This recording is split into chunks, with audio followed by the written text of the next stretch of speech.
एक काळ होता या चित्रपट सृष्टीच्या माध्यमातून साधू संत म्हटल्यानंतर कायम विकृत दाखवले जात होते. कधी साधू बद्दल चांगली भूमिका कुठल्या चित्रपटात दाखवली नाही. मागचे चित्रपट बघा.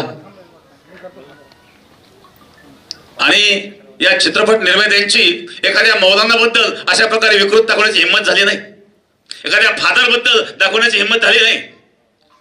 पण एक हिंदू सनातन धर्म हा एक सहिष्णू आहे आणि सहनशील आहे याचा गैरफायदा घेऊन या चित्रपट सृष्टीच्या माध्यमातून आणि आजपर्यंत हिंदू धर्माला सनातन धर्माला बदनाम करण्याचा प्रयत्न झालेला आहे.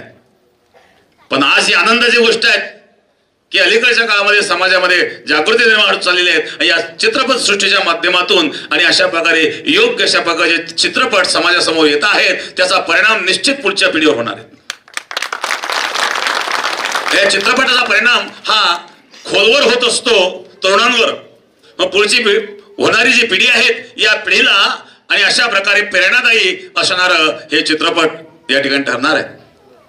आपल्याला माहित आहे बाबरासारखा आक्रांत आला. बाबर हा भारतीय नव्हता. लाखो लोकांवर अत्याचार केले, महिलांवर बलात्कार केलेत, गजनवीने बलात्कार केलेत, लाखो हिंदू मारले, महिलांना तिकडून घेऊन गेलात, काही ठिकाणी विकलेत त्यांनी महिला. ज्या शहरामध्ये आज आपण संभाजीनगर नाव दिलेलं आहे या शहरामध्ये काय अवस्था होती. औरंगजेबाने काय काय अत्याचार केलेत.